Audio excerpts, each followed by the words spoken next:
Hello everyone and welcome to the Hockey Hub. So today we're going to be taking a look at the offseason of the Calgary Flames.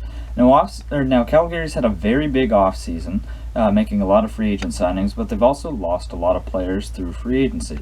We're going to be looking at this team and breaking it down the same way we broke down Ottawa and Toronto, by going through on a step-by-step basis through the draft, through any trades they've made, and through free agency. Now, without further ado, we're going to start with the draft and move on from there. So I think Calgary had a very good draft. Obviously, they traded down twice and still got the player they wanted in Connor Zary. And getting Jeremy Poirier, if I butchered that pronunciation, I'm sorry. But yeah, so I think getting those two guys are really big steals for Calgary, especially since they were able to pick up more draft picks in the process. Connor Zary projects as a third or second line centerman with good two-way ability, kind of similar to a Jonathan Toews type, but not as good, or at least doesn't project to be as good. And Jeremy Poirier, I think he has some comparables to PK Subban. He's a very offensive defenseman, not a lot on the defensive side of the game, but obviously that's something that can be worked on. He does have that natural offensive talent, and that is a key skill to have in today's league. Obviously, you look at some of the prolific offensive defensemen in the league, like Quinn Hughes and John Carlson. I don't think that Jeremy has that high of a ceiling, but who knows? Like, obviously, late round steals or mid draft steals are a thing. So I think Calgary did have a very good draft. There's not a whole lot to say about their draft, because it's not like, they had a bunch of picks like Ottawa or whatnot. But I think with what they had to work with, they got a lot out of it. They got more picks and they got two very solid players at good positions. So I'm going to have to give their draft an A. Overall, just very solid work by their GM, Brad Treliving.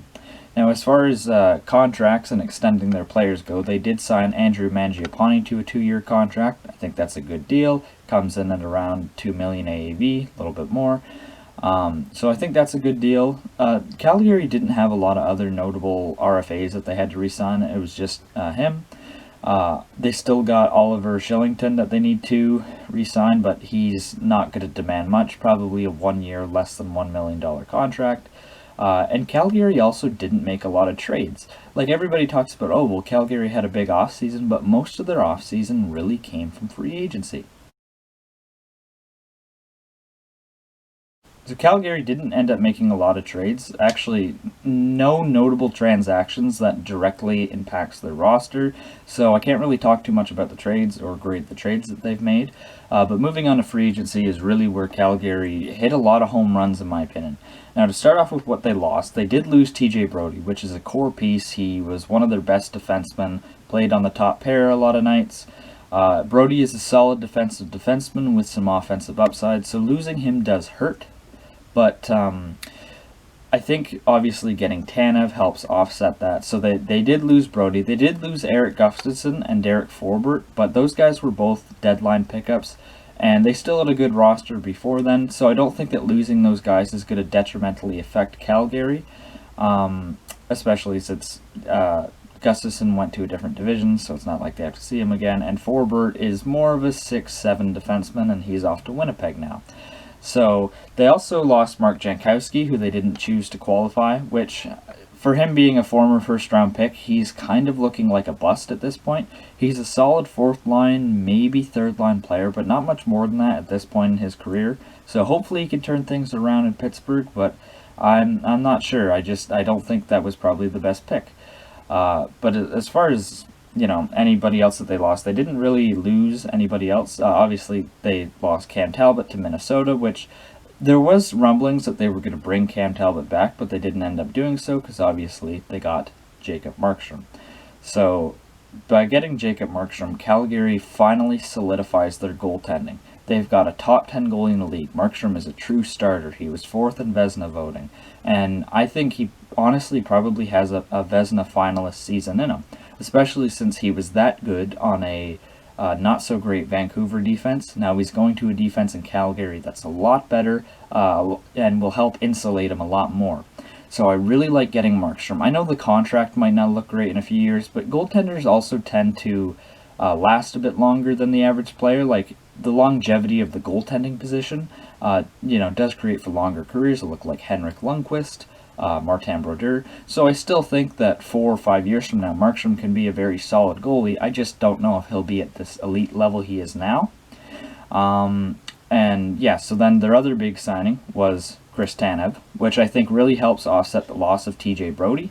So that's a good move for them. I know some people aren't big on the contract, but Calgary fans are really going to like Chris Tanev. The only question with Tanev is, can he stay healthy? But he did play a full season last year, obviously aside from COVID. So here's to hoping his health can get better. But when he does play, he plays with a lot of heart. He blocks a lot of shots, and he's one of the best defensive defensemen in the game.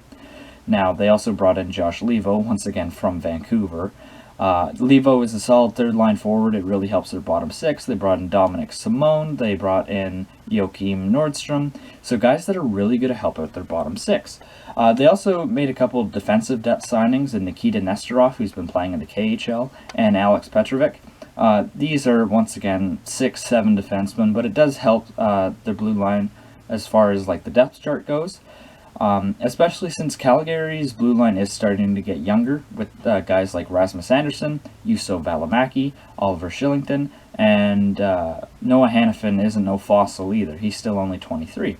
So that adds some veterans to that blue line, some experience, and I think that's also good moves. But I really like what Calgary did with their bottom six, because by improving their bottom six, I think that takes a lot of pressure off the top guys. Now, obviously, the pressure that's been on Gaudreau and Monahan and Lindholm has sometimes really weighed on them and has resulted in them not putting up good performances in the playoffs. So by having a bottom six that can actually produce some goals and help those guys out, I think that will make Calgary a much better team in the long run. Overall, Calgary didn't make a lot of changes like some people were expecting them to. I know a lot of people were potentially expecting a Gaudreau trade, which, I mean, the offseason's not over. That could very well still happen.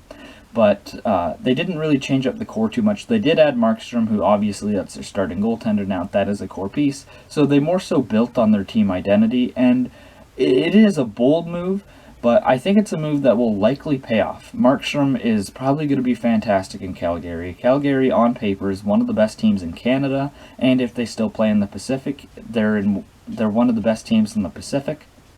No matter what division Calgary plays in, I think they're going to be very good. Their overall depth in their lineup, they've got good forward depth, good defensive depth, and they've got a really good tandem in Markstrom and Riddick. Now, Riddick did go to the All-Star game last year. He was a starter last year. So Calgary does have 2 starters. So it's going to be interesting to see what they do with David Riddick.